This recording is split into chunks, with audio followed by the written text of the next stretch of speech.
세계에서 가장 큰 나라가 그 가장 어두운 진실을 드러내놓고 숨긴다면? 러시아의 문화적 화려함. 너머에는 검열, 통제, 그리고 뿌리 깊은 갈등의 그물이 존재합니다. 저와 함께 탐험하며 러시아에서 감히 드러내지 않는 면면을 파헤쳐 봅시다. 조직범죄. 러시아의 조직범죄 네트워크는 혼란스러운 과거의 잔재가 아니라 현재도 활발히 활동하며 강력하고 현대적인 영향력 구조와 깊이 얽혀 있습니다. 브라트밤나티바로 알려진 이들은 정교한 기업처럼 운영되며 계층 구조, 영토, 다양한 수익원을 갖추고 있습니다. 그들의 영향력은 전통적인 공갈 협박을 훨씬 넘어섭니다. 오늘날 이들은 글로벌 자금 세탁, 사이버 범죄, 무기 밀매, 심지어 암호화폐 시장 조작에 관여합니다. 러시아에서 정치와 범죄의 경계가 모호해지면서 불법적인 권력이 일상화되었습니다. 이 네트워크들은 소련 붕괴 후 생긴 공백에서 진화하며 국가가 더 이상 수행하지 못하는 역할을 채웠습니다.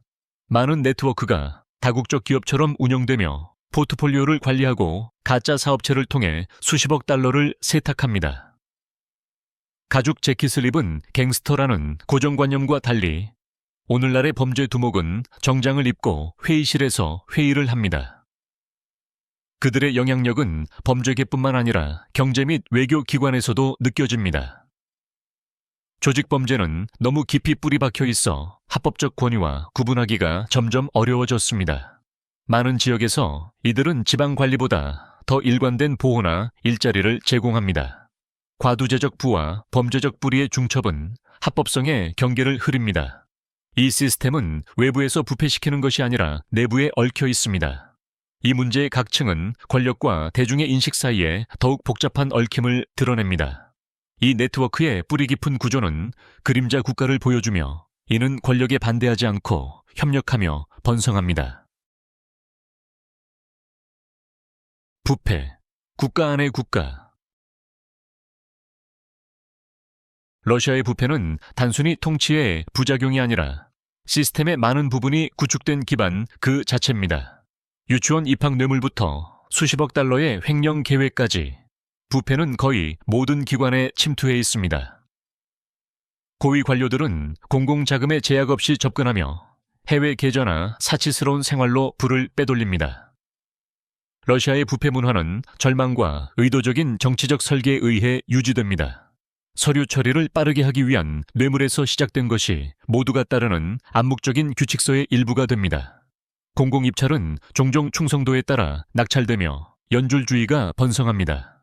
일반 시민들은 반부패 노력을 정치적 쇼로 여기며 회의적으로 봅니다. 부패를 폭로하려는 조사기자와 내부 고발자들은 괴롭힘, 법적 협박, 심지어 암살에 직면합니다. 개혁 시도는 종종 상징적이고 전략적으로 시기만 조정될 뿐 실질적이지 않습니다. 부패를 조사해야 할 기관들 자체가 타협되어 있습니다. 이 폐쇄 루프는 권력이 감시로부터 자신을 보호하는 계층을 강화합니다. 시민의 불신은 깊이 뿌리 박힙니다. 평균적인 러시아인에게 정의는 돈이나 적절한 이익을 제공하는 자들에게만 가능한 거래처럼 느껴집니다. 이 문제의 각층은 권력과 대중의 인식 사이에 더욱 복잡한 얽힘을 드러냅니다. 여기서 부패는 시스템의 균열이 아니라 그 영속성에서 가장 큰 이익을 얻는 자들이 그린 청사진입니다. 표현의 자유 부족. 러시아 헌법은 표현의 자유를 보장하지만 실제로는 이 권리가 신중히 관리되고 제한되며 종종 처벌받습니다. 국가는 주류 미디어를 철저히 통제하여 국가 이익에 부합하는 내러티브만 대중에게 전달되도록 합니다. 반대 목소리, 기자, 예술가, 학자는 검열, 실직, 국가 감시에 자주 직면합니다. 극단주의나 군을 비판하는 행위에 대한 법률은 모호하고 광범위하여 당국이 비판자를 침묵시킬 수 있는 막대한 권한을 부여합니다. 정부를 조사하거나 비판하는 기자, 블로거, 활동가들은 일자리, 자유, 심지어 생명을 잃을 위험에 처합니다. 안나 폴리트코프스카야의 살인과 같은 주목받는 사건은 비판적 발언이 치명적일 수 있음을 섬뜩하게 상기시킵니다. 더 깊이 조사할수록 표현 억압이 산발적이지 않고 체계적임이 분명해집니다. 최근 몇 년간 미디어 환경은 독립 매체가 폐쇄되거나 외국 대리인으로 낙인 찍히며 극도로 좁아졌습니다. 온라인 플랫폼은 점점 더 규제 대상이 되거나 완전히 차단됩니다. 학교에서는 학생들이 공식 내러티브에 의문을 제기하지 않도록 권장되고, 교사들은 정치적 발언으로 해고될 수 있습니다. 이러한 만연한 분위기는 광범위한 자기 검열로 이어집니다. 사람들은 자신의 언어를 심지어 사적으로도 감시하며 말이 잘못 해석될까 두려워합니다. 시간이 지나면서 침묵의 문화가 자리 잡습니다. 이 문제의 각층은 권력과 대중의 인식 사이에 더욱 복잡한 얽힘을 드러냅니다. 두려움이 언어가 되고 침묵이 일상이 될 때 자유라는 개념 자체는 강제로 형성된 동이 아래 힘없이 녹아내립니다. 검열과 정치적 박해. 러시아의 검열은 단순한 정책이 아니라 사회 통제를 위한 깊이 뿌리 박힌 메커니즘입니다. 뉴스룸에서 교실까지 허용되는 발언의 경계는 철저히 감시됩니다. 텔레비전은 대부분 시민의 주요 정보원이며 거의 모든 주요 채널이 국가 통제 아래 있습니다. 정부 행동에 의문을 제기하거나 부패를 조명하는 이야기는 방송에 거의 나오지 않습니다. 독립 미디어는 관료적 압박, 강제 폐쇄 또는 외국 대리인 지정으로 체계적으로 해체되며, 이는 정당성을 떨어뜨리고 재정적으로 무력화합니다. 연방통신감독기관인 로스콤나드조르는 디지털 콘텐츠를 감시하고 검열하며 웹사이트 차단, 삭제 명령, 플랫폼 사용자, 데이터 요구를 합니다. 정치적 박해도 마찬가지로 광범위합니다. 시위자는 때로는 선제적으로 대량 구금됩니다. 반대 행사를 취재하는 기자들은 체포나 폭력의 위험에 처합니다. 당국에 대한 무례나 허위 정보 유포를 범죄화하는 법률은 일관성 없이 적용되며 주로 비판자를 겨냥합니다. 알렉세이 나발리 같은 인물은 빙산의 일각일 뿐, 수많은 지역 활동가들은 국제적 주목 없이 벌금, 감시 또는 망명을 당합니다. 인권이나 선거 감시를 하는 NGO는 전복적이라는 낙인을 받습니다. 심지어 예술적 표현도 제한됩니다. 영화는 상영 허가를 받지 못하고 전시회는 폐쇄되며 책은 금지됩니다. 목표는 명확합니다. 반대를 침묵시키는 것뿐만 아니라 저항이 큰 개인적 대가를 치른다는 신호를 보내는 것입니다. 이 문제의 각층은 권력과 대중의 인식 사이에 더욱 복잡한 얽힘을 드러냅니다. 이 환경에서 통제는 법률을 통해서만 강요되지 않고 순종이 본능이 되고 두려움이 시민의 일상이 되도록 내면화됩니다. LGBT 커뮤니티에 대한 박해. 러시아에서 LGBT 개인들은 제도적 차별, 문화적 적대감, 그리고 점점 더 강해지는 법적 제한에 직면합니다. 2013년 게이 선전법은 미성년자가 접근할 수 있는 맥락에서 비이성의 관계를 긍정적으로 제시하는 것을 불법으로 만들었습니다. 어린이를 보호한다는 명목이지만 이 법은 공공생활에서 퀴어 정체성을 효과적으로 지웠습니다. 프라이드 행사는 공공질서라는 모호한 이유로 금지되며 조직하려는 이들은 체포나 폭력을 당합니다. LGBT 활동가들은 정기적으로 괴롭힘을 당하고 많은 단체가 외국 대리인이라는 구실로 폐쇄되었습니다. 미디어는 퀴어 개인을 긍정적이거나 중립적으로 묘사하는 것이 제한됩니다. 일부 지역에서는 LGBT 사람들에 대한 자경단 공격이 처벌 없이 이루어집니다. 트랜스젠더 개인은 법적 인정이나 의료 서비스를 받기 위해 관료적, 의료적 장애물에 직면합니다. 학교와 대학은 성이나 젠더 다양성에 대한 논의를 피하며 퀴어 청소년을 고립되고 취약하게 만듭니다. 종교 및 정치 지도자들은 동성애를 도덕적 타락이나 외국 영향과 동일시하며 공개적으로 비난합니다. 사회 서비스는 지원을 거의 제공하지 않으며 상담은 부족하고 법 집행은 종종 가해자 편을 듭니다. 정신 건강에 미치는 영향은 심각하며 많은 이들이 가능하면 이민을 선택합니다. 하지만 남아있는 이들에게 가시성은 저항의 행위가 될 수 있습니다.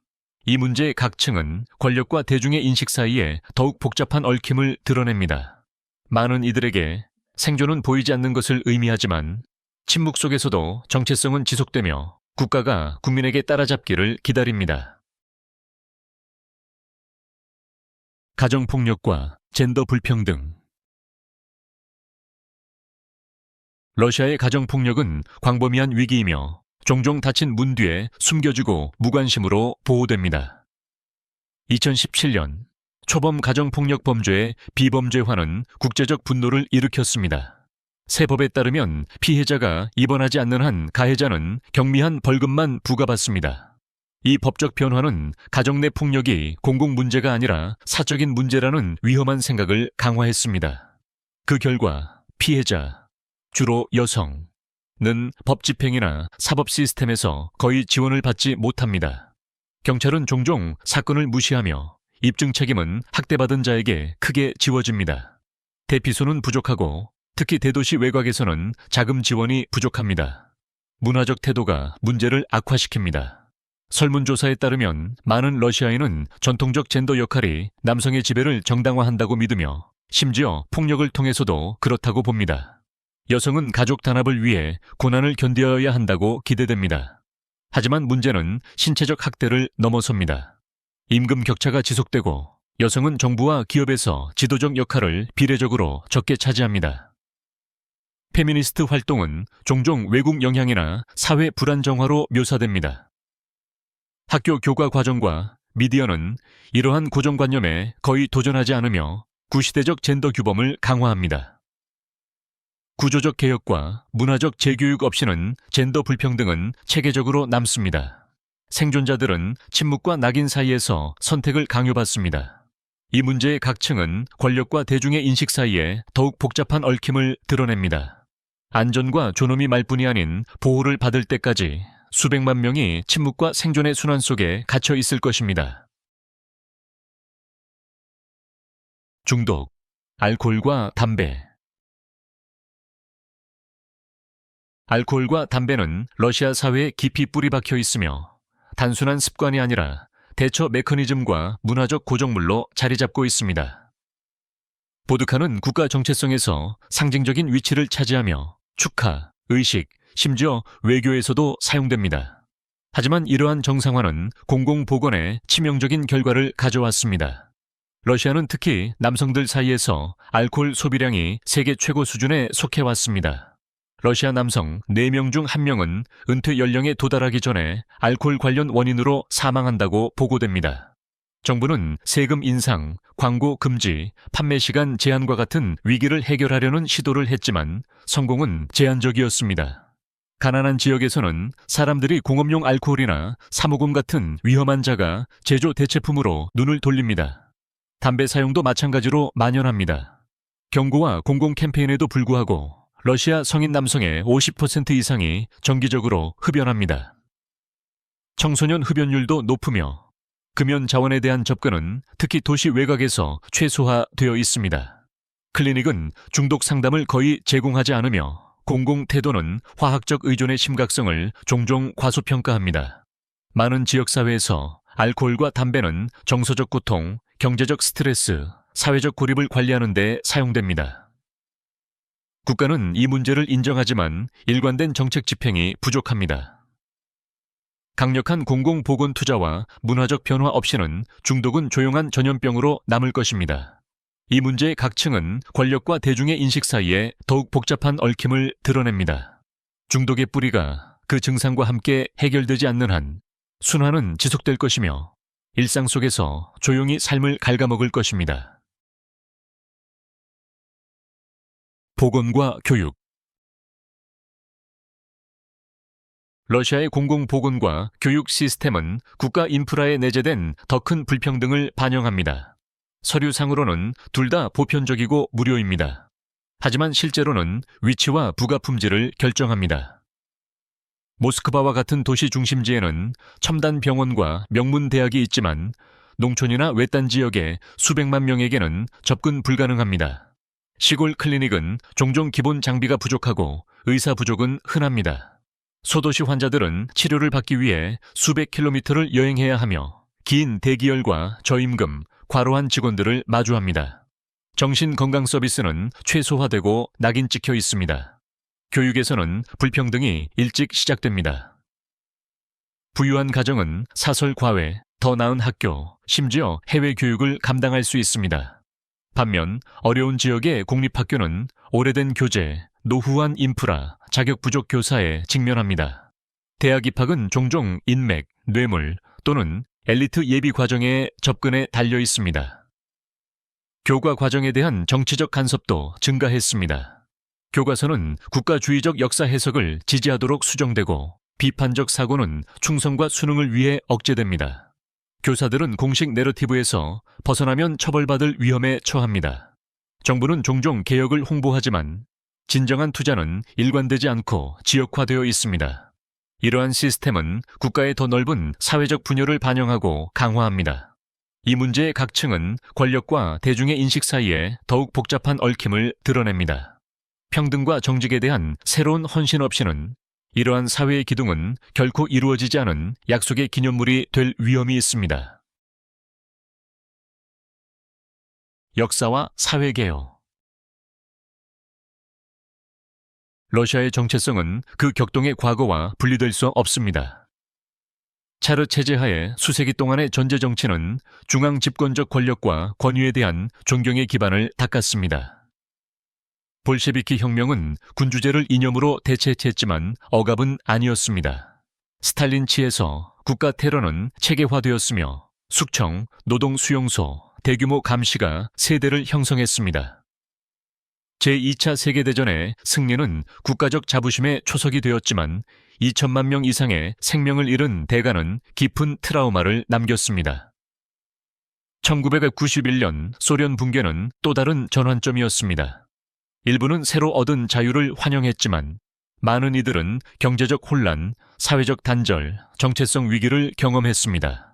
소련의 안정에 대한 향수는 특히 노년층 사이에서 강하게 남아 있습니다. 국가 선조는 종종 이 감정을 강화하며 과거를 미화하고 비판적 성찰을 피합니다. 역사 교육은 러시아의 강함과 피해자 의식을 강조하며 자체의 침략이나 내부 억압의 역할을 축소합니다. 사회적으로 이러한 역사적 패턴은 신중함과 복종의 문화를 조성했습니다. 반대는 의심스럽게 여겨지고 활동주의는 왜곡 조작과 연관됩니다. 시민사회는 약하며 대부분의 정치적 참여는 엄격히 통제된 범위 내에서 이루어집니다. 심지어 예술적 표현도 애국심의 관점에서 평가됩니다. 러시아의 현재를 이해하려면 그 깊은 심리적 유산과 씨름해야 합니다. 역사의 무게는 단순히 남아있는 것이 아니라 방향을 제시합니다. 이 문제의 각층은 권력과 대중의 인식 사이에 더욱 복잡한 얽힘을 드러냅니다. 러시아에서 과거는 단순히 기억되는 것이 아니라 매일 재현되며 선택을 형성하고 질문을 침묵시키며 다음의 경계를 대본으로 작성합니다. 지리와 위치. 러시아의 거대한 크기는 그 가장 큰 자산이자 가장 지속적인 취약점입니다. 1700만 평방킬로미터에 걸쳐 11개 시간대를 아우르며 유럽과 아시아를 연결하는 이 나라는 놀라운 기후, 지형, 민족의 다양성을 포함합니다. 시베리아의 얼어붙은 툰드라에서 서쪽의 비옥한 흑토 지역까지 지리적 극단은 그 도전을 정의합니다. 많은 땅은 인구가 드물고 접근이 어려워 인프라 개발이 비용이 많이 들고 느립니다. 도로, 철도, 공항은 유럽 지역에 집중되어 있어 광대한 영토가 연결 부족하고 개발이 덜 되어 있습니다. 블라디보스토크나 노릴스크 같은 도시는 모스크바보다 외국과 문화적, 물류적으로 더 가깝습니다. 이 공간적 단절은 지역 불평등을 초래하고 지역 불만을 부추깁니다. 천연 자원은 풍부하지만 고르게 분포되지 않습니다. 석유와 가스 추출은 특정 지역에서 지배적이지만 생성된 부는 종종 지역 사회가 아닌 연방 중심으로 돌아갑니다. 기후도 고난의 역할을 합니다. 길고 혹독한 겨울은 농업, 운송, 건강 결과에 영향을 미칩니다. 고립된 마을에서는 비상 서비스나 기본 물품 접근이 몇 주간 차단될 수 있습니다.